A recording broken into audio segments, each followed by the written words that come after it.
Hey everyone, welcome to another episode of Huddle Up with Gus. I'm your host, former NFL quarterback Gus Frerotte, and welcome to the new 1631 Digital News Studio. You know, some people say, no news is good news. Well, I say to those people, you've never read 1631digitalnews.com. Go to 1631digitalnews.com to get your latest news, sports, music, and entertainment. And maybe even listen to your favorite podcast, Huddle Up with Gus. Check it out today at www.1631digitalnews.com. Huddle Up with Gus is brought to you by Vegas Sports Advantage. Clients of Vegas Sports Advantage are winning big in 2021, and you can be a part of the winning too. As of June 1st, $100 bettors are up $3,700. $500 bettors are up $18,500, and $1,000 bettors are up $37,000, and $5,000 bettors are up $185,000. Become a client today by clicking the link in the description below, and use promo code HUDDLEUP to take 25% off your package today, thanks to our partnership. And ready. So today's guest, I can't wait to talk to him. Doing all the research on this guest has been amazing. I can't believe that. If you start going through his resume, it's amazing. I played 15 years. He's played way longer than that, but he's played in 3 different leagues. He's set all kind of records. He's almost in every Hall of Fame. You name it, he's done it, and he's still doing it today. So our guest today, Doug Flutie. Doug, how are you doing, buddy? Doing all right, Gus. Hanging out down in Florida, being a bum, trying to get some surf. We had great waves this week, get a little surfing in, play a little baseball, and have fun. So do you have a short board or a long board? The board's gotten longer over the years, and because I live in Melbourne Beach, right? New Smyrna Beach is about an hour and a half north, down to our inlet, basically a little south of our inlet, is called the shark bite capital of the world. So we see more than our share of sharks. So I've gone basically to stand-up paddle boards, and I have smaller, like an 8-foot paddle board, and catch the waves on that to stay away from the sharks. Yeah, no, don't really want to get too close to those guys, right? I don't want to leave it up to them. Yeah, right. My friends who live in right below you in Jupiter, they were saying that, it's like winning the lottery. You just go in, and what's the chances of you winning the lottery? And it's the same as like if you go in and get bit by a shark. And I'm like, that's not a chance I'm willing to take at all. Because somebody wins the lottery every time, right? Yeah, right. Yeah, every day someone wins the lottery. There's a lot of sharks out there. I'm like, no, thank you. I definitely don't want to do that. What was the most recent? I caught a wave. I was kind of at the end of the day, and I was thinking about going all the way in the shore. Decided, I'm going to turn out of the wave. As I turned out of the wave to my left, there was a 5-foot shark in the wave, and I swear, it seemed like my board must have hit it. Now they're too fast and quick; that would never happen. He'd go under. Right. But as I saw that, I peeled back around and just rode the wave onto the sand and ran off the board. But they're there. They're all over the place down there. That there. has to get your heart pumping. Like if you see that right below you, like it affects your balance. Do you get better balance, or where do you get like a little nervous? If I think like there's fishy days. There's days where there's schools of fish and things, and I go into don't fall off the board mode and very conservative about what wave to catch because I want to make sure I'm going to be able to get out of the wave and stay on the board and all that. But I mean, we see during certain times of year, there's spinner sharks and black tips. Yeah. And they're migrating and they're all over the place. And we see them jump all over the place, and we're still out there surfing. Like it is. My philosophy is this. I'm on a stand-up. Most of the other guys are on short boards. They're like sitting waist deep in the water. Yeah. They're the shark bait, right? So those feet are dangling. I'm not doing that, man. No way. And that's amazing that you're on it's almost becomes the same for you when you're on a paddle board, stand-up board, when you're surfing. You just got to kind of manage the stick now, right? Yeah, that's just, instead of having the hardest part about surfing is when you catch the wave, you've got this split second as you catch it to come down the face of the wave where you pop up and turn. And as you get older, the back's tighter, that gets harder, a little more difficult. And this now, you're on a stand-up. Now, my stand-up's smaller than a lot of guys' surfboards. But now I use the paddle to get into the wave, and I'm already up. Yeah. And you catch the wave earlier, you ride the wave longer, and you stay away from the sharks. Is that you said before the show that you surf and you play baseball. Is that kind of your main form of exercise now? Because That's the best way to do it, right? Getting a weight room is not fun. Like doing that would just be a blast. Yeah, I'm not a weight room guy. It never was. I just had a reunion with a bunch of the Boston College guys, and they were all making the joke that Doug still doesn't know where the weight room is and can't find it and all that. So yeah, I mean that's my work. I hate pure workouts for working out. I just rather activities and go. Yeah, that's the way I do it. I hear you. So you've stayed in your long career. You seem like you stayed pretty injury-free through your whole career. I say that. I was lucky. I did play 21 years. I retired at 43 years old. But when you go back, I had 4 surgeries on my left knee, 2 scopes. So right. Total on the knees. I had a lower back surgery. I had a tendon reattached to my elbow, cracked a couple ribs, had this. But, you play 21 years, you make this long list. But yeah. No, I'm intact. I still feel really good. I can run and throw, and I'm just blessed to be able to do it because I've seen some guys. I mean, guys that struggle walking already have 2 new hips and a new knee and a replacement this, replacement that. So yeah, I'm not far from that. What going on, your hips or knees? Well, my left knee, I need a replacement. So that throws your whole body out of whack. So I got to do some work just because I really don't want to go through another surgery when you've been through like 14 of them.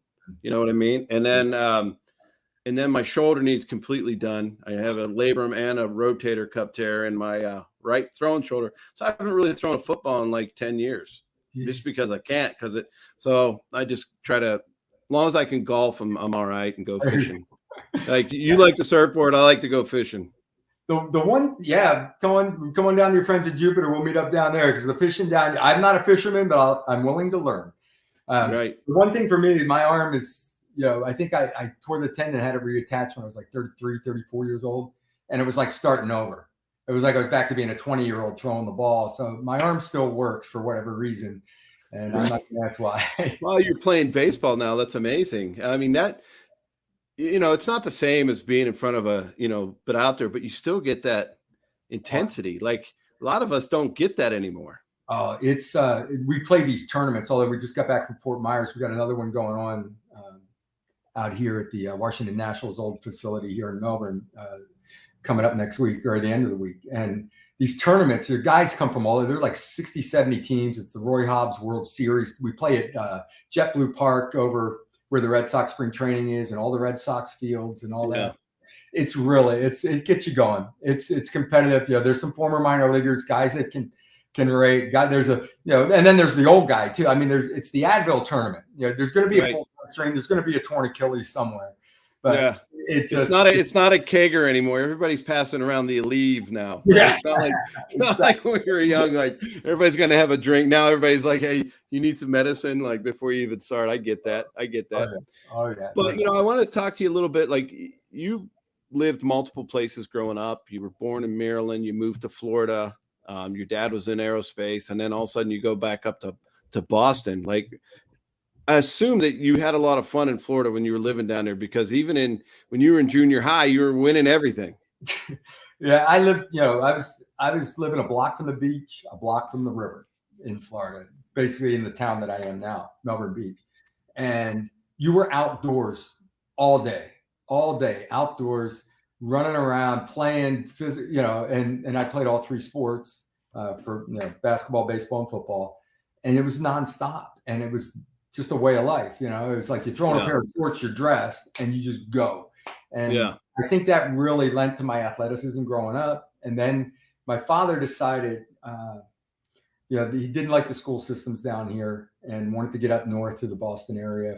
As I was in junior high school, he knew more than I did. He knew all 3 of his sons were pretty good athletes, and wanted to give us the best chance. And we went up. My older brother played Division I baseball. My younger brother played at Boston College as a wide receiver, spent 3 years in the NFL and a bunch of years in Canada playing football. Yeah. What is he? He's like 4th in Canadian football and receiving or something. Yeah, like he left the CFL as the all-time leading receiver. That's amazing. And he did a lot of great things. He was like one of those 5'10" slot backs that had the 2-way go and running option routes with a little shake. And he was Wes Welker before Wes Welker, right? Exactly. He was exactly. All right, so you and your brothers all have extreme athleticism, and we know that. Well, which one is the smartest of all 3 of you? Because I know that's what you guys go after all the time. Oh, no. There's no doubt. And people don't believe me when I say my older brother, Bill, is the smartest of all. He was a Brown University Ivy League guy, right? Yeah. My younger brother, Darren, was the best athlete by far. Darren was like a step faster than me. He was much stronger than me. I kind of had a combination of the two. And I don't know. I had to drive for sure, but I don't know. I want a little more of my younger brother's speed and my older brother's head. Yeah, I mean, so what is the... And my older brother's 6'3", right? My younger brother and I, we're 5'10" each of us. So 6'3". I know you guys have to challenge each other when you get together. What's the game? You play basketball? What do you guys play? It's usually us against the world. We go to these tournaments together. And really? My older brother plays third. My younger brother has always been the shortstop, and I'm the second baseman. And you couldn't have the discussion, even though my arm was stronger as we got older. You could not have the discussion. Darren is the shortstop. That's the way it is. You don't even bring it up. And finally, the last tournament, he's like, why don't you take short? I mean, we're all like, he's in his mid-50s. I'm 59. My older brother's 60. So do you guys all live near each other? Huh? Do you guys all live near each other? My older brother lives down here in Florida, right near me. And my younger brother's still up in Boston. We'll fly down for some of the tournaments. Oh yeah, that's good. He loves the cold then. It's family. It's always, his son played at Boston College. He works up there, and it just, for him, it was more, job related than anything to stay up in the Boston area. Yeah. Yeah. No, I get that. So you're at, how do you say it? Natick? Natick. Natick High School. See, I need that Boston. I don't have any accent because I was like a sportscaster where you have to be vanilla. I lived everywhere. But so you're at Natick. Obviously, you play 3 sports. Were you recruited in any other sports? I was recruited for basketball. Basketball was my first love. I was a point guard, and but I was really a Division II, 1AA kind of kid for basketball. But I was getting recruited the same for football. I was like Ivy League schools and Holy Cross and UMass and New Hampshire. And then real late in the recruiting season, Boston College's head coach resigns. The guy that was up in Maine, Jack Rignell, got the head job at Boston College and started scrambling to get athletes. And the 2 quarterbacks he really wanted went elsewhere. And then he offered me. And it was my only Division I offer. Really? Yeah. It was like Steve Peach went to Syracuse. Pete Muldoon, Washington, D.C. kid, went to Holy Cross. They're like, got to bring in a quarterback. And they offered me. They figured I was an athlete and could change positions. I don't. Holy Cross is up there by you, right? It was. I wouldn't want to go there because it's on like the side of that hill, that mountain, and you had to have to walk. I was like, no, I wouldn't want to go there. I went to Tulsa. It was nice and flat. Yeah, Holy Cross is right. That was actually a rivalry of Boston College's. Was Holy Cross. Out in Worcester, it was like a 40-minute ride out of the city, and back in my years, Holy Cross was really good football. They were a 1AA school. I think they had an undefeated season. The year that Cordy Lockbaum was a two-way player. Here's a name. Yeah, he got in the mix for the Heisman, all that kind of stuff. But they ended up dropping football after a few more years. Yeah, so it seems like, like I played every sport, loved everything, thought about going to a smaller school to play baseball. And then, a few football scholarships came through and I got far away from home. I wanted to get away. But, it seems like when I went to school, right, I didn't really have incredible expectations of what I should do, where it should be, where I was going. I just love playing sports and doing everything. And I feel like that's how you kind of went to Boston College with the same attitude. Oh, yeah. Well, I went to Boston College and I really thought I belonged at an Ivy League or that level. And I went to BC thinking I'll never see the field. I mean, I'm looking at all the other quarterbacks, 6'3", 6'4", upperclassmen. We actually had like 8 on the roster back then. And I'm like, there's no way I'm seeing the field. I was this close to asking to switch positions just to try to get on the field. Yeah. But, what I did see at BC was Alabama was on the schedule, Clemson, Miami. I want to be a part of that. I knew football was important to me and I wanted to be a part of that. Yeah. And then playing against the biggest teams, we were independent at Tulsa as well. And we'd always play those big games, which is like, okay, I was in AA football in Pennsylvania. Like we didn't, We had like one good player on each team, and now you're in college and you're going to play against Oklahoma. Like there was just something about being able to go do that from how I grew up was amazing. Yeah, I mean, I was excited when I saw like Ivy League. If I went to Harvard, they could play Yale every year, and that game would be nationally televised. This is back before they televised every game all over the place. But when I saw the schedule at Boston College and be a part of that and be a part of playing at Penn State, first time I walked on the field and played, I was walking out at Penn State, 85,000 people, just a sea of people, and beautiful day. I'm looking around like, okay, I'm going to go out here, throw 2 interceptions. It was fourth quarter of the game. I'm going to go out here and just be terrible, and this will be the last time, but I can at least say I was out in front of 85,000 people and then walk out on the field and play at Penn State. Yeah, that would be amazing. I probably was there at one of those games because my cousin Mitch played at Penn State. He was a lineman, and he was on the national championship team. And then you probably were after him with the Bills. I don't know. He played for the Bills for like 4 or 5 years. It would have been early 90s, right? So you were probably still in Canada. Yeah, I was still in Canada. I was in exile. Yeah. But you're getting back to Boston College, like you start having this great career and playing all these games, and then your senior year comes around, and it seems like you were just the leader, right? You just became the leader of the team. And did you ever just sit back and think about your whole past? Because sometimes I would do that, like think about like I'm sitting here, I'm going to start this game against Oklahoma, and thinking about where I grew up, and what it was like. And now I'm here as a senior and doing all these incredible things. I mentioned that we had a reunion and we were all kind of talking about this stuff, that we were too stupid and naive to realize the stage we were on.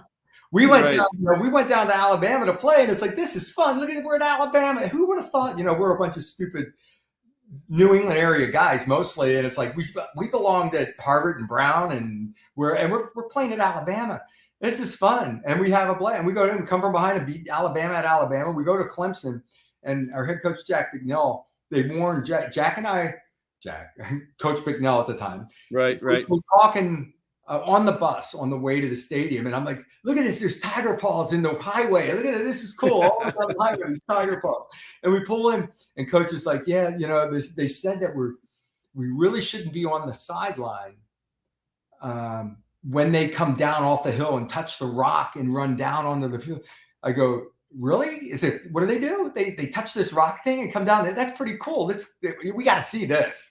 Right, so we're out there, we're out there just taking it all in and not knowing any better. And that's why our group played so relaxed and having fun. It was, I became a leader of the group. I was a quarterback, and I had a knack for the last second heroics, like throughout the career. Those 2-minute drives. That was like my wheelhouse. I loved, as a quarterback. Well, nobody could catch you. That's why. Isn't it great when you don't have to read covers? Just something breaks down, then you can just run around. I don't know. Right. Yeah. Well, I never could do that. So I don't know what you're talking about. I'm like the Mannings, right? They always complained that their dad got all the speed and Peyton and Eli didn't get any of it. Right. That's kind of how I was. What it allows, and you see it with all the young quarterbacks going in the NFL now, they're so athletic that they can be competitive right away. They can get on the field, do the quarterback reads and the RPOs and the this and the that, and make a team competitive right away. But because all their lives you've been the best athlete on the field, they got away with being lazy mentally. Right. And got to catch it. In order to win at the NFL level, you've got to get that other aspect of the game that Peyton and Tom and all those guys. Oh my gosh, yeah. Have, right? And you get stuck with one blitz, it'll be the end of you, right? So, hey, I got Armando here. He wants to ask you a question. Does Doug look at someone like Kyler Murray or Russell Wilson? Oh, where'd it go? All right, let's go back. Does Doug look at somebody like Kyler Murray, Russell Wilson, and say, man, I was them before the NFL involved? You know what? I cheer for those guys unbelievably, because it's like a little man syndrome. I got to stick together. And it's like, prove my point that we can play. I wish I had the opportunity to play in the NFL today, that these style of offenses, the willingness to let your quarterback run the ball a little more and all that stuff. And I say this, and I've said it 1,000 times with podcasts and other things, that when I was up in Canada, we were doing that stuff 25 years ago, 30 years ago. Oh my gosh, yeah. Empty sets, gun the whole game, run game out of the gun. Damon Allen was the quarterback in Edmonton. And what Damon started doing was eyeing that backside end. If he closed, he'd pull it naked bootleg. And I saw Damon doing it. So Damon Allen's Marcus Allen's younger brother. Right. So I started doing that, but then the strong safety position or corner, somebody would come off and come at me. So I started telling the receiver, don't block him. Just turn and look for the ball. If he leaves, you turn and look for the ball. And then we start putting the route in. So we're doing that RPO stuff without really calling it anything years ago. And I wish, that stuff, I'd love to have the opportunity to run some of that stuff in the NFL and see how it would go. Well, I mean, now there's a lot more guys that play like you did, right, in the NFL, whether it's Lamar Jackson, Russell Wilson, those RPOs are coming in. Those coaches, the NFL is made now like college more than it is like it used to be. Because when you came in, when I played, it was all big play action, running counters and under center. I mean, how many shotgun? The only time we ever did shotgun was either 2-minute drill or like 3rd and long. 3rd and a mile or 2 minute, and that was it. And I go back to my college days, and because I just saw our center Jackie Vick Jr. and Jackie goes, we never practiced shotgun. We get in the middle of the game, the most important time of the game. Never done it, and you say, "Oh, I'm in shotgun." Just we never practiced gun. We were always under center in practice. And then I those situations, and I'd say, "Hey, I'm in the gun." And he's like, well, he'd freak out because he'd never done it. And and it's amazing how much I was under center when I look at some of my NFL film. And that's just and I think when you're under center all the time, and then all of a sudden you got to go to shotgun, it's a whole different view and trying to see people and all that. Like people don't realize that 5 yards makes a big difference. And when these guys are in shotgun all the time now, they get so good at it, right? Because they've been doing it since like they're little kids. Yeah, especially as a shorter quarterback, the further I am away from the offensive line, the better my vision. So I would take deep drops, and your coaches would give me a hard time because I wasn't taking disciplined drops. And I couldn't give them a straight answer as to why I did it. It was just an instinctive thing to find a way to throw the ball and see and whatever I was doing. But then you get in gun and you're away from that, and it opens things up. I always hated double moves. Double move, like a slant and go, a hitch and go, all that. Because I'd have to set quick, give the pump fake, and reset, and the O-line would be in my lap. It just would look like, and you start finding the things that work for you and things that didn't. Yeah, no, I agree with that. You got to know your strengths and your weaknesses, and always try to improve. I want to go to this one because you had such an amazing career, and they build this amazing statue because what you did at Boston College, obviously the Miami game, the last second touchdown, but it's more overall your whole career. That they've been built at because of one play, but they built that because your career was amazing. When you're standing in front of that, what do you feel like? I'll tell you, Coach Bick said this the day they unveiled the statue at we had a little ceremony, a bunch of the guys are there, my coach is there. He stands next to me, he leans over and whispers in my ear, "I thought you had to be dead to have a statue." I'm like, you're right. Maybe it's pretty. I mean, it's pretty cool. I end up going to a lot of games, and on the way out, you walk past this statue or near it, and I'm usually taking a picture or signing an autograph over here, and it's hard to get somewhere. And then all of a sudden, people might come over to flock a little for the autograph. And it's like, you know what? Screw it. Let me walk over in front of the statue. Let's do this right. And after every game, I end up sitting and signing in front of it for a while. But I just so amazing. It's the coolest thing ever. And they should have one on the other end of the stadium of Gerard catching the ball. Oh, that'd be really cool. Like both of you. But one of the things I read about like after that game happened and after that amazing play, like school admissions went up incredibly. Like all these things happened because, like you said before, the games weren't televised, barely. And this game was televised, like one of the only ones at this big moment. And you made it even bigger, which was really cool. Yeah, we had 3 nationally televised games my senior year. Our North Carolina game, our Alabama game, and that Miami game, and not to mention the Cotton Bowl. So the school raked in a lot of money for TV revenue compared to what was going on at that time. They refer to it now as the Flutie factor of what an influence on a university. And what I forget what the percentage of admissions that went up, but what it was, you had to be in the top 23 to 20% of your class to get into Boston College. Yeah, it's a tough school. After my senior year, you had to be in the top 3% of your class to get in. It became so competitive to get in.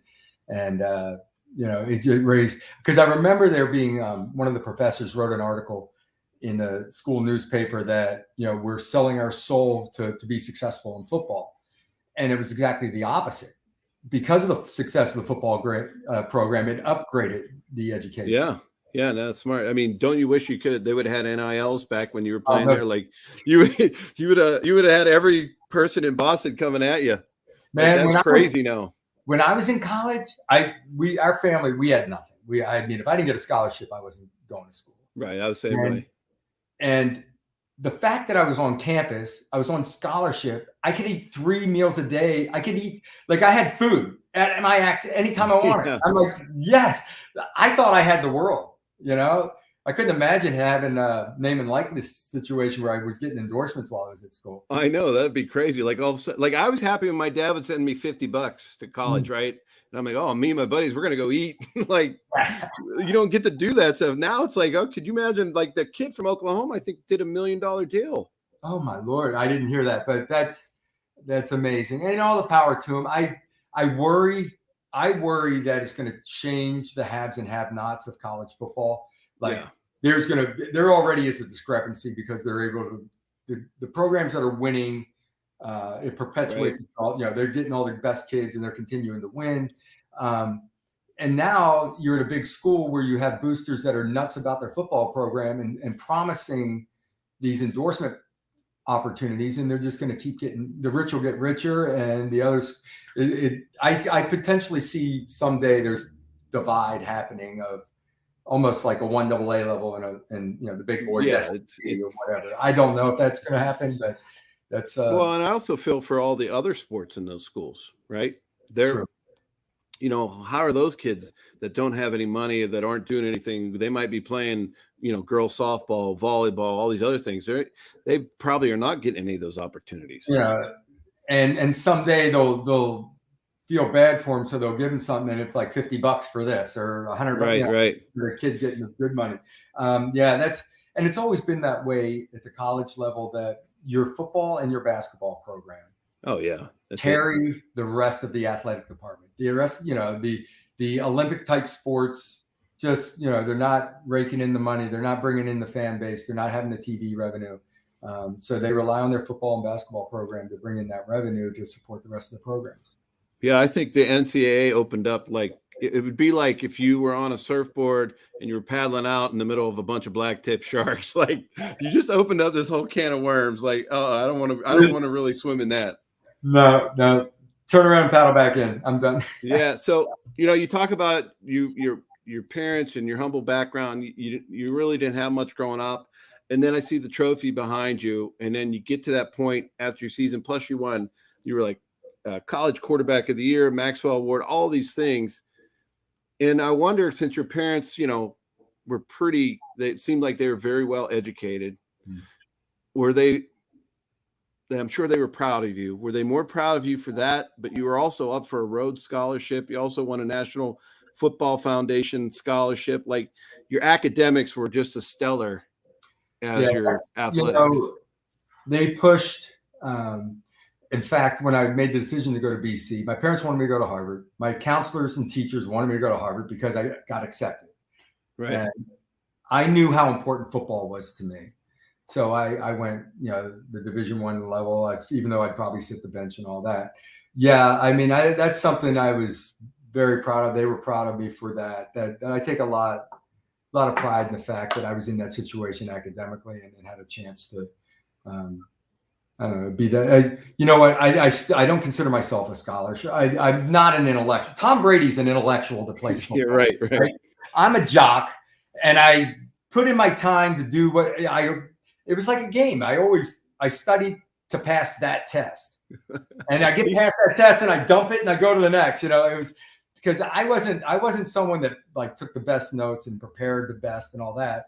But in the last hours, I'd stay up pulling all night. It's just like your game, right? You procrastinate, and then all right, I'm just going to do it at last 2 minutes, and I'm going to get it done. That was I'll get through this. Well, look how smart Tom is. He's holding up your box of cereal for you. Attaboy, Tommy. Tommy was great. I remember giving him a Natick High School sweatshirt, right? It was one Christmas, so I gave him a sweatshirt, and sure enough, he's smart enough to throw it on and get a picture of him in it and get it out there. And all the kids back at the high school absolutely loved it. And, it just, Tommy, he's such a good guy. And things like that, like posting the Flutie Flakes. When I did Dancing with the Stars a handful of years ago. And you look good in those stretchy pants. And yeah. You know what I did find out though? Stretchy shirts are nice. Yeah. You were always used to wearing the tight ones, right? Oh, well, we're used to these dress shirts, right? And then I got there and they're giving you what looks like a dress shirt to put on, and it's got give to it. I'm like, this is what are these things made of? This is awesome. That is awesome. Of course, the glam and the blinged out stuff I could do without. Was that hard for you doing that dancing? Oh my God, it was hard. Was one of the most challenging things you've ever done? They had 4. Yes, it was. They give you 4 hours a day to rehearse with your partner. Mine was Karina Smirnoff, not the vodka, but right. Karina was probably the most talented dancer in the group. Like, she's world-class, win world championships, all that kind of stuff. But when it came to the teaching end of it, she was at such another level. I'm like, oh, bring it down. Just give me some basic stuff. I don't care if my pinky's pointing in the wrong direction or what. Just make sure my feet do the right thing, and I don't forget a step. But we would go for 4 hours, but Karina would get there a little late, and she would be texting or Instagram stuff. We got to do something for Instagram, and then do that. And so we'd waste half of the time, which meant in her mind, she had no time schedule. 8 hours later, we're still rehearsing because I'm not getting it yet. So we went long days. We really did. And, she was great. She put the time in to get me at least to mediocre. And I got through 7 weeks. I got my wife would never let me do that because she knows what kind of, I have 2 left feet. And she probably would say, you're not embarrassing the family. I embarrassed the family week 1. Week 1, week 1, right? My biggest fear, and I was older. I was in my 50s when I did it. Remembering steps, just something new here, and I'm remembering it's not instinctive. And I misstepped a little bit in the first dance, and then I never missed steps, even though I wasn't the most graceful guy in the world. At least I was putting my feet in the right spot. Right. There you go. So we got another question for you from Terry. So everyone, if you're listening, please come on. You can claim a spot. You can come on and ask Doug a question yourself. But Terry has one here.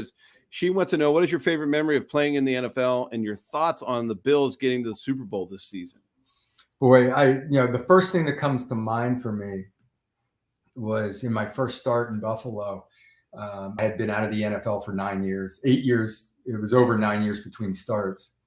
And we went the length of the field with under a minute and no timeouts against Jacksonville. They were 6-0 at the time.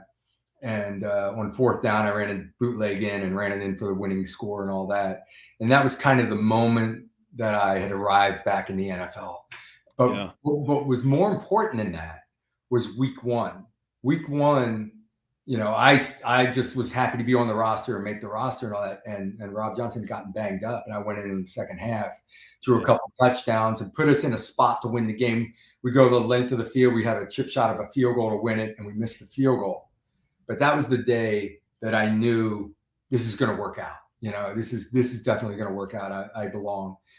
Seeing the Bills, I'll tell you what. Last year I thought the Bills were going to make a run. They didn't play their best football in the playoffs.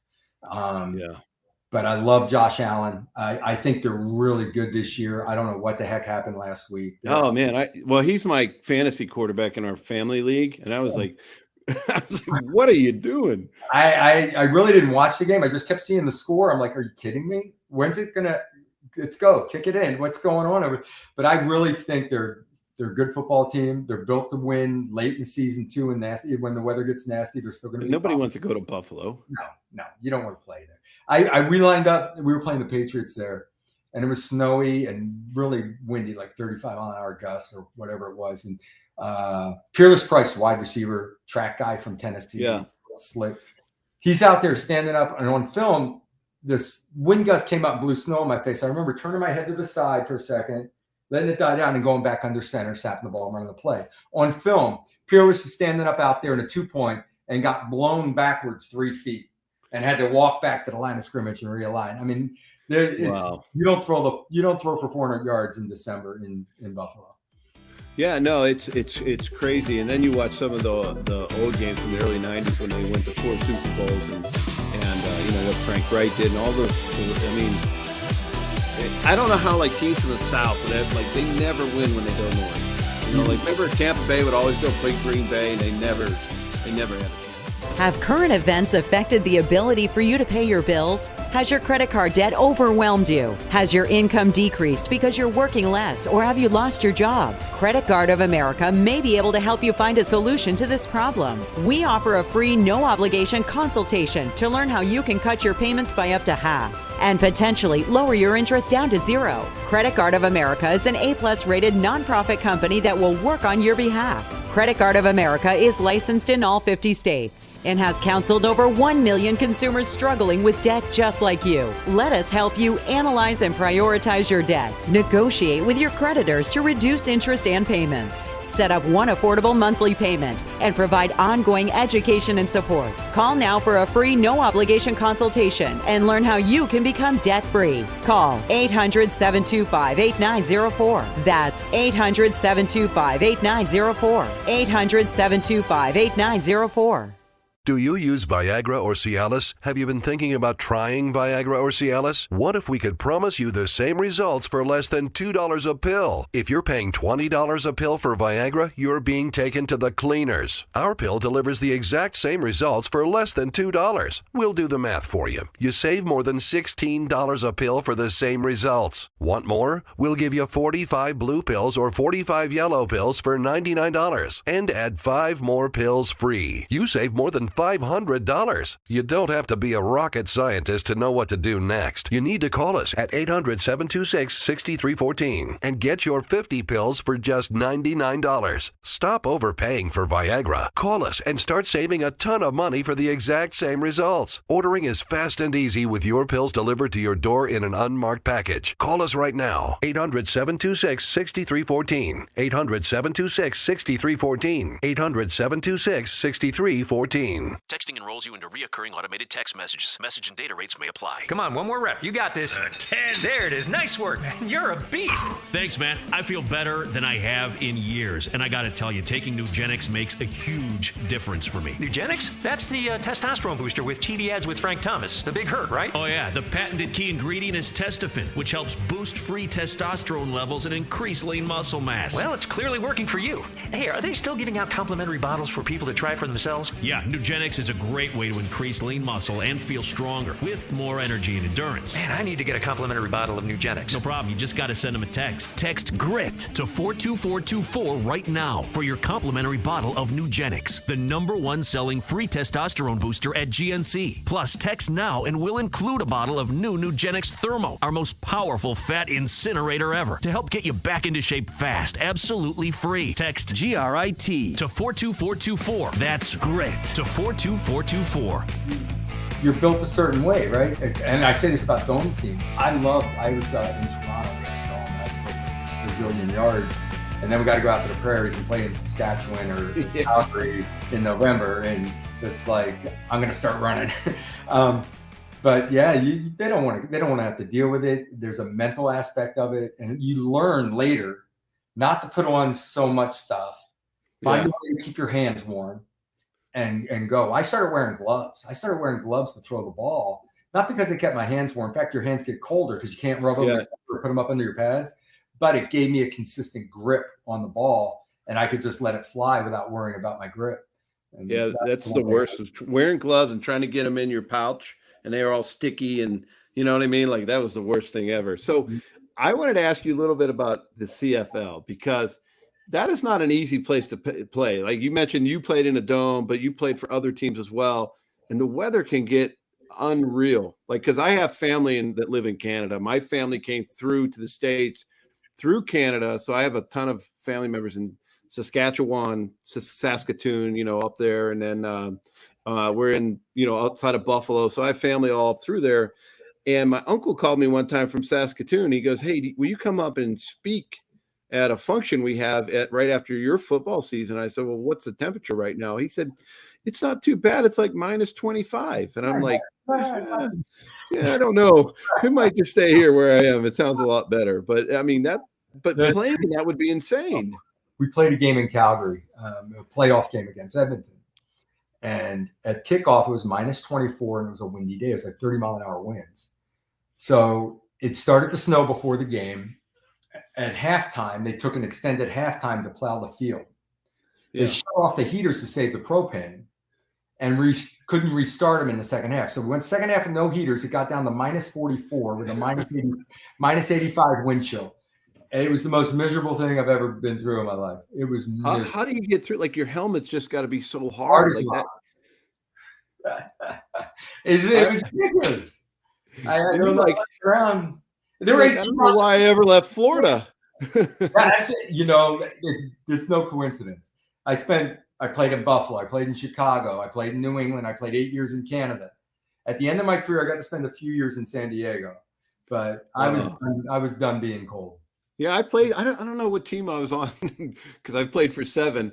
But we played you out in San Diego. I played against you when you played for Buffalo. I played against you when you were in New England, and then we were playing with the Dolphins. We come up and play, and that's when you kick your drop kick. And I'm like, okay, like that's really cool because I always practice drop kick, especially when I was with Morton Anderson. We'd always do it. But for you to do that in a game, I was like, okay, that's not only rubbing it in our face, but that's pretty cool. It's like, how do I feel about this? Yeah, Cleo Lemon was one of the quarterbacks. Yeah, Cleo. Cleo and I were together in San Diego for a year. That's right. Cleo knew right away when I went out on the field. He told me, he said, "I knew exactly what you were doing," and nobody believed me. Chris Berman had seen me mess around doing it in pre-games and told Belichick I could do it. And then during the week, he came to me. Actually, this was like 3 weeks earlier. And we were going to do it on a Monday night against the Jets. And I went in the game at quarterback with maybe 4 or 5 minutes to go in the game. We were up by a few scores. And we were marching it down the field. And we stalled out about the plus 35. And it was too far. He wanted to do it as a field goal. So we didn't even talk about it for 2 weeks. I just happened to be standing next to Bill. And we were down by 14. Right. About 3 to 5 minutes to go. And he saw me standing next to him. He's like, "We score here, you kick it." I'm like, "What?" He didn't get the sentence out of his mouth, and we were already in the end zone. I was short. And I go, "You serious?" "Yeah, go get it." I grabbed the ball out of someone's hands. I kind of kicked it on the sideline and jogged out on the field. I was 43 years old. I've been standing around for 3.5, 4 hours. Oh, I know. Bored. And piped it. I tell you, the middle of the field too was just a dirt ball. I mean, it was the end of the year. It was an old grass field. It was beat up, and the drop, it was a crapshoot. It really was. I happened to catch it flush and went through. I've done it. Like, I mean, on turf, like it'll hit wrong, and it's going off the side of your foot. There's all kind of things that happen, and you piped it in that weather. I mean, I did catch it flush. I'm pretty consistent from a shorter distance like that because you don't have to take a real stroke. You can just kind of right. Yeah. So the funny thing was that Keith Traylor's over the nose of Lonnie Paxson, our long snapper. Lonnie's like 220, Keith's 315. And huge. He's like, "What are you doing in the game with Flutie? And I'm going to kick your ass. I'm going to da. And they called timeout, so we ended up coming back in the huddle. And Lonnie's like, "He's going to do that." I said, "Hey, tell him what we're doing. Tell him what we're doing, and guys, just get him to chill out." So I think there were a lot of these conversations going on up front. I think Jason Taylor was the only guy that sort of tried to rush. And because if they really rush that thing, chances are it's going to get blocked. And Keith didn't blow him up. He stepped by him. Zach Thomas actually stepped up. Lonnie snapped and stepped forward. And Zach kind of looked over his head and watched the ball go through.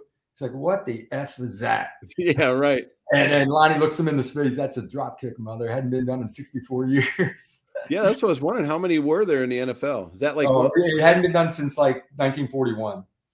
Wow, that's amazing. That just adds to the legend of Doug Flutie, which is awesome. Yeah. It's awesome. That's just that epitomizes the way I played the game, I think. Now, exactly. But I've interviewed a bunch of people that were athletes and they have a band, right?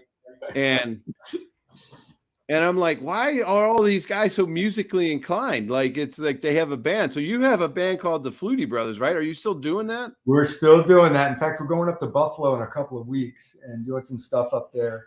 It's always, athletes got a band. Okay. But I've been playing the drums since I was 12 years old. My brother's been playing guitar since high school. Our lead guitarist and our keyboard player are Berklee School of Music guys, phenomenal musicians. Our bass player's been playing in bands all his life as a professional musician. And our lead singer is a guy that's been on Broadway and done everything. In fact, he's in a Broadway show right now. We've got to find a replacement for him for the Buffalo gig. So surround yourself with talent and make yourself look good. That's my That's like the coaches always say, hey, Gus, just throw it to the talent, right? Don't try to do too much. Just get to the playmakers. Exactly. So who's your favorite drummer? Who was the guy that you idolized in drumming? I guess, everybody goes back to Neil Peart with Rush, that he's the most phenomenal. I'm more of a rock drummer, straight ahead guy. I love Joey Kramer with Aerosmith, and I love Tico Torres from Bon Jovi. I get biased because these guys are guys that are buddies of mine that I've knew over the years, and I just marvel. The guy that right now is playing with Leonard Skinner. Leonard Skinner is one of my all-time favorite bands, and a guy named Michael Cardelloni that started out as a studio musician, and he's just precise, and he goes through his warm-up routine before every gig. He does this methodically, and he can do anything, and then he goes out and just plays straight ahead rock and has fun. But when I go and sit and watch him play, it makes me want to quit. It's like a bad time. I know why you see people with such genius, right? So how about when you saw Motley Crue and Tommy Lee and he's in the drums and they're spinning around? Do you think you could do that? Absolutely. Absolutely not. Tommy played piano. I was in Chicago playing with the Bears. It was my second year in the league. And we had a bye week. And my buddy Scott McGee from the USFL days, his older brother Doc managed Bon Jovi, Motley Crue. Oh gosh, so he's in town, and we drive up to Alpine Valley, Wisconsin, to go see Motley Crue and Bon Jovi play. And the guys from Motley were flying over to Cedar Rapids, Iowa, to play the next night, and then coming back to Alpine Valley. So it's like three days, boom, boom, boom, right? So Scott's, come on, let's go over with the Motley guys. We get on the private plane with the Motley guys. We fly over to Cedar Rapids, Iowa. That night at the show, I'm sitting on Tommy Lee's drum riser behind him, rolling his sticks, picking out the good sticks for him, getting him his water, and it was a rush. I got to be the voice of God too and introduce the band. Oh, really? Oh, that would be awesome. Did you have to drug? Did you have to drug test when you got back off the plane? I didn't. We all saw the Motley Crue, like the whole. They were a different breed now. I don't drink, I don't smoke, I don't do anything, and they are a different breed for sure. Well, you don't have to around them. It comes, being right? Around them, it just absorbs into you. We fly back to Alpine Valley, and after the Cedar Rapids gig, we're landing in Alpine Valley. And we had to land by midnight, or the landing strip was closed. It was like 1 a.m. No lights on the landing, no lights at the airport. We land in the dark, and it's going to be Motley Crue and 4 others go down. Right. We made it. We landed. I bet that. I mean, I can't imagine doing that. Like, I've had some fight, like Foo Fighters are one of my favorite. There are a couple of bands that I've always seen for a lot, but to be backstage with Motley Crue, my wife might actually tease her hair up like she was in high school and get her Motley Crue shirt. Out. Oh yeah, the 80s hair with the hairspray and she had the big. It's like her first band was Kiss, like her first concert. So you know what kind of. Yeah, I'm not gonna say too much. I don't want to get in trouble. All right, let's see. We got another question from Armando here. Okay. So who was your favorite player to play with in the NFL and why? I have a guess to say it would have been pretty cool to play with Tom Brady, but I don't know if that would be your actual favorite player The because first you talk thing so that comes highly to of him. mind, the first thing that comes to mind is Eric Moulds as a wide receiver in Buffalo because he got me to a Pro Bowl. He was an amazing wide receiver. I had my best years throwing to him. I did get the chance to play with Tom, and I absolutely love it. One of the coolest things ever, though, was my first touchdown pass in the NFL was to Walter Payton. And that sweetness. Was pretty cool. I got his jersey over my shoulder here, an autographed jersey from him. He catches the ball. It was a sprint out left, and he was in the slot and ran a deep angle corner. Now he's a running back running a deep angle corner, and I had to throw it up and over the top. He's in the back of the end zone, straight over his head, catches it, drags his feet, and slides in the back of the end zone as a running back. You never see running backs doing that anymore. They put them out for like either a streak or a hitch. That's it. They don't put him in slot anymore. He could run, man. He could fill in a quarterback and throw the ball. He threw the ball as well as a quarterback could throw. He was a tremendous blocker, blitz pickup, catch the ball out of the backfield like a wide receiver, and just a tremendous runner. He was one of a kind. And the guy that was close to him or in the same ballpark was LaDainian Tomlinson in San Diego. Yeah, you got to play with some incredible people. So when you were watching, have you ever watched Walter run and just, he had such a high knee, run people over. So do you remember a time where he ran somebody over and you were like, damn? I did. I just had this image of him breaking through the line, coming up, a safety coming up to make the hit, and instead of making a miss, he'd stand up straight and high kick take a high step, and then lower his shoulder and helmet and forearm and hit guys with the forearm and just throw them off him. And I guess a lot of times when he get on the perimeter, he'd do that same move where he'd start the high step and then kick in and go. He was just fun to watch. I was only with him right at the end of his career. Right. But could you imagine when he was at his peak? That's why I went to Detroit. Like, I left Washington and went to Detroit. I'm like, I want to play with Barry Sanders because you want to hand the ball off and just watch him go. And right before the season starts, he goes, I'm going to retire. And I'm like, are you kidding me? Like, you're going to retire now? Like, there's some running backs you just want to play with. Oh, yeah. And those guys are, and Walter, I was getting ready to say about his forearms, and just, he had scars on his forearms because he just was always using them to hit people and run through them. But just to be able to play with those guys, they're game changers because, they're your running back, right? You got a good running game. You got this guy and you're hammering the ball. But the running backs that can line up and run routes, the option routes, and for Walter Payton, corner routes, go, you name it.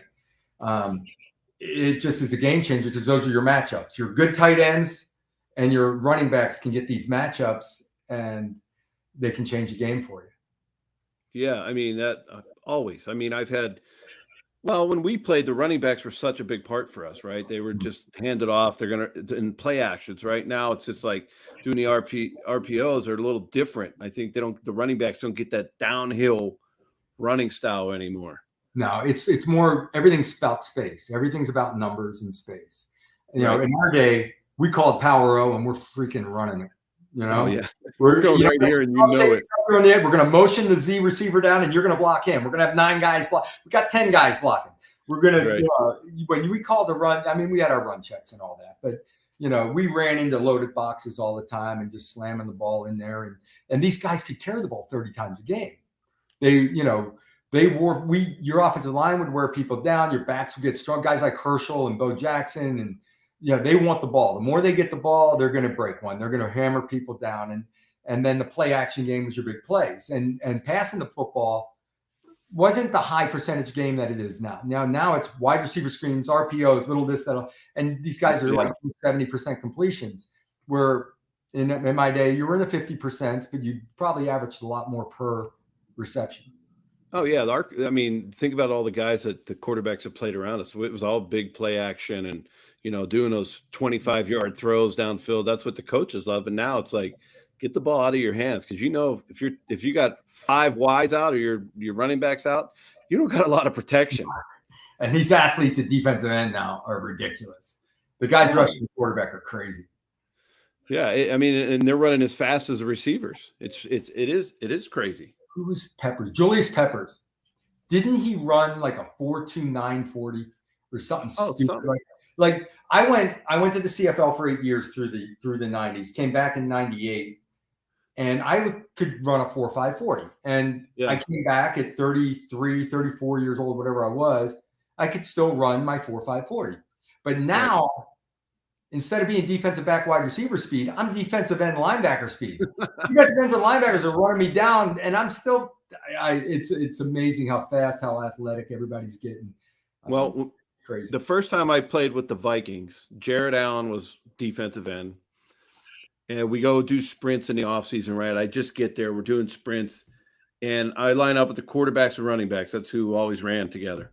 He lines up with the wide receivers and DBs and is beating them in our sprints. That's how fast he was. That dude could run. Like, it was like, what chance do we have? It's the same principle as an alligator. Don't go in a straight line. Serpentine motion. I could change directions. I was quicker than I was fast, so my only chance is changing direction because these guys will run me down. I get in the open field, I'm looking to pitch the ball. Yeah. Well, before I let you go, I wanted to talk something I know is very important to you because I understand it because my niece also has autism. But talk to me a little bit about your son's foundation. And I think it's awesome that you do this. Yeah, I was playing in Calgary, and Dougie was about 2.5 years old, and he was speaking in full sentences, had full speech. We've got a lot of theories, and I'll say that because that's very controversial. But we went along, and when I came to Buffalo, and Jim Kelly and I got together a little bit. Jim had started a foundation, Hunter's Hope, and his son Krabbe's disease. And I'm like, you know what? I got to do that. And he inspired it. And we started the foundation. We've been going for about 23, 24 years now. We've millions and millions, $30 million raised, just something that's bigger and better than we ever imagined. In fact, I've been out of football now for 15, 16 years. Yeah. And we are raising more money today than we were when I was playing. And it just really goes to and I didn't know, I was a jock. I'm playing football. And when we started doing this, it's like the blinders come off and you realize all the giving people that are out there and all the people that want to help and be a part of it. And they volunteer their time, and our board members, business guys that take an afternoon off to come have a board meeting and are genuinely concerned about what to do with the foundation. And we're just moving forward. We focus more on families, services for the family. We started out doing some research and putting money towards that. We weren't bringing in the money that would make a difference there, but we can make a difference in the individuals' lives with their parents, people that are in financial need for, support for their children. What do you suggest? So my niece, she has Asperger's, and she has a really hard time connecting with anyone. And then she's kind of like the typical, she only eats 3 things. She just graduated high school. Her family really doesn't know how to help her. What do you suggest? Where can I send her to, in a direction to maybe continue her life? Because she's very smart. Yeah. But she just doesn't have the other skills. Right. And the social skills are tough. And that's where, especially someone with Asperger's, are high functioning, mentally sharp, but the awkwardness socially causes issues, and they deal with these issues through high school, through whatever, because other kids don't really realize there's an issue with this person because they're smart in class, they're smart in this, they can do this and this. Why aren't they? So they have it a little tougher. My son Dougie's very low functioning, and there's no doubt, there's some issues there, and people are really nice to Dougie and wrap their arms. He's very affectionate. From an Asperger's standpoint, there are, our foundation, we go right to our foundation, and we're a clearinghouse. You can either online through FlutieFoundation.org or get a hold of Nick Severese. We help place kids and help get jobs and all that. And it really, you just want to put them in a situation where they can continue to blossom and continue to have, a fulfilled life. You want them to be able to get the most out of what they have. And there are bound, there's a whole generation. The numbers went through the roofs through the 90s into the 2000s. Yeah. The numbers started going crazy. When we first started the foundation, it was like 1 in 2,000 kids was diagnosed with autism. Yeah. Right now, it's like 1 in 50. So that's great because I mean, where we grew up, I don't know if you remember. I don't remember. You didn't see that. Maybe it was because we didn't have the social. We couldn't see everywhere. But I don't remember much of that when I was a kid. And it seemed to have exploded in the last so many years. Yeah, I mean. And do you work with Dan Marino at all? Because I think he has a son also, right? Yes. And Dan and I did some events together back in the 90s. But Dan's son, actually, he was mainstream schooling by the time he was in mid-grade school and went on to college, graduated college, has been very successful and living an independent life. Right. Where our son, he's nonverbal, low functioning, he'll be with us. But, it just, this whole generation, and I'm going to leave it alone because I said it's controversial.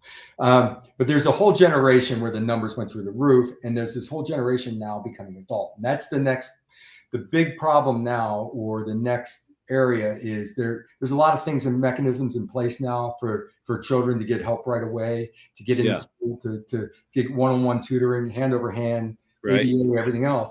But when they become adult, there's nothing. So it's like jobs, independent living, or some type of assisted living, something to make them feel independent. And that's the next big problem. Yeah, like even high schools and colleges are doing more programs for kids that can help them socially and be part of their colleges. Because I think that's what really is afraid to leave home and to take that next step. And I'm trying to tell her, like, just do online school. You love to learn. You get great grades. Just do online. But I'm not her parent, so the other aspect of that is there's, like I said, assisted living, something with a little bit of an assistance, and she'll flourish. But that's like I say with Asperger's, a lot of those kids are sharp and really, really not, mentally, like put them in front of a keyboard and let them go in their own independent world there, or individual world, they're fine. It's that social aspect that does give them problems. Right. But you need to develop that a little bit. And, I'm not the expert. I'm not an expert on it, but it's just really, for those that don't realize the numbers, I think it's like 1 out of 37 boys is on the spectrum. Wow. And it's really, the numbers are crazy. That is crazy. So how can our fans and people who are listening help you and contribute to your foundation? Go to flutiefoundation.org. You can make donations online. We have at least 5 annual events. If you're in the New England area, especially, and want to participate and volunteer, we welcome that. We have a road race. We have a gala. We have all kinds of events and things that are. My background is, I don't like the stuffy black tie affairs. So whatever we do, it's going to be fun. And I have a feling you're doing a lot of drumming at those functions. The really cool thing, and this is cool, we're in the Boston area, and we've all grown up there most of our lives. My band will go set up, and we got guys from Jay Giles' band come in and sit with us. We got guys from Aerosmith. We got guys from the band Boston. I'm looking at a picture over my shoulder right here of 3 of the members of the band Boston that played with us one night. It just really, we've had a lot of fun. And the band thing too, it's just been, we've played with guys, we played with Leonard Skinner, we played with Marshall Tucker, we've played with that is incredible bands. I've been on stage with Bon Jovi, Aerosmith, you name it. And is that more nerve-wracking or playing football in front of 80,000 people? When I first started doing it, it was nerve-wracking. Right. Now it's pure fun. And the thing about the drums is you don't get beat up and you never lose. Is what it's great, right? And if you have a bad night, the audience probably doesn't even know. So, no, your bandmates do after you go backstage. What the heck were you smoking tonight? Yeah. Right. But I know our friends at 1631 Digital News put an ad up on their site in DC to support your foundation. And Terry was behind all of that. So we want to help you any way we can. But, I just want to say, we never really met. We played the sport a long time, and I'm really a fan. Your career was amazing. I mean, for God's sake, you were named the greatest CFL football player ever. I mean, the greatest. I mean, that's amazing to me. Oh, thank you. That league's been around a long time. It's been, it was over 100 years. It's been around a lot longer than the NFL's been around. And there are some legends of that game up there. I got to know a lot of the legend guys from up there. Oh, and yeah. There's a soft spot in my heart for the CFL. I love getting back up there to games. It was really, really a cool experience. You know, I know it's 8 years that I spent out of the NFL. Yeah. But I wouldn't have changed anything for the world. It was a blast. Well, I mean, there's not many players that have gone to both. And I was reading like where you and Sean Landeta were the something about the last two NFL players, right? Something like that. I can't remember the comp. Sean and I were USFL. That's it. That's what it was. We were USFL. So I got USFL in, Canada in, and NFL in. And Sean and I were the last ones in the league from that. And the thing I'll say about USFL, we had Reggie White, Jim Kelly, Steve Young, Herschel Walker, Kent Hall, a perennial Pro Bowler. 15 guys from the USFL. The year after the USFL folded up, 15 USFL players played in the NFL Pro Bowl the next year. That's crazy. That was well, they did. You were like the highest paid rookie that when you went to USFL. So that was awesome. I mean, your dad was probably like, wait, what? How much are you making? I see. I was, because of my height, I was a real question mark in the NFL. And Buffalo was talking about taking me as a higher draft. I was anywhere from a first to a seventh. They didn't know what to do with me. And when I signed with because the USFL was a sure thing for me. When I signed, the NFL took a deep breath and relaxed. They were like, okay, good. We're not going to, because they didn't know what to do with me. They didn't know whether to me, I was going to be a free agent. They didn't know what. So it worked out. Yeah, it all worked out. You had an amazing career. You're doing some amazing things now. The foundation, everyone can go to, it's DougFlutieFoundation.org. DougFlutieFoundation.org. You'll find it. Yeah, you'll find it. You can go help him out, support his cause. It's amazing. Maybe you can catch him and his brothers out playing music one night with, you never know who they're going to have there. I mean, you never know who's going to be in the crowd. Yeah. So, and if you want to go down to what is it, Melbourne? Melbourne, come play with you want to go shark hunting with Doug? He'll take you out on the paddleboard. You guys can go shark hunting and have some fun. But your career was amazing. I appreciate you joining me on Huddle Up with Gus. And, maybe we could do it again sometime after the season and talk about all the good or bad quarterback play. You got it. Sounds good. All right. Thanks, Doug. I appreciate you coming on, man. I love the background. It's amazing. Wait, who's the gold record? Who's that? I didn't get to ask you that. The record up top is an autographed original drumhead from the band Leonard Skinner. Oh my gosh, that's so sweet. Autographed jersey on Robin, and a Tom Brady autographed jersey on Batman, and my Leonard Skinner drum set that the drummer from Skinner gave me like 20 years ago. Oh wait, I'll show you the only drum I got. So I interviewed a guy named Mark Schulman. He's Mark Schulman's Pink's drummer. Nice, I love. But he was the drummer for Chicago as well. And so I interviewed him, and he sent me this cool drum. It was awesome. Very cool. But, we had some cool talks, man. You were an awesome guy. Thank you so much. Hope you win your league in baseball. It's all that matters. All that matters. Throwing those strikes, buddy. I refuse to walk anybody because I can't do it, right? Throw it over to play baseball. I'm going to tell you what my dad told me tonight, kid. He said, Gus, throw the first one at their head, then throw the next one over their plate, and it'll always be a strike. Yeah. He was a mill guy. That's how you played back then. But, hey, I want to thank Doug for coming on and joining me. I appreciate everyone listening to Huddle Up with Gus. Check us out next week on super.events. You can go to Sounder FM and listen to my podcast or wherever you listen to your favorite podcast. And also, I wanted to let you know that we're going to be starting a contest here that when people sign up and they come on to Super, they can subscribe and like, and then you get to come on and do a segment with me and my guest, which will be a lot of fun. So everyone, I appreciate you listening. Zakiah, I see you're on there. I hope I said your name right this time, but have a great night. Doug, thank you so much. And we'll see you next week on Huddle Up with Gus. Welcome to what surely will be a doozy of a matchup right here, sports fans. Whether your game is on the gridiron, at the diamond, or on the links, we can only say,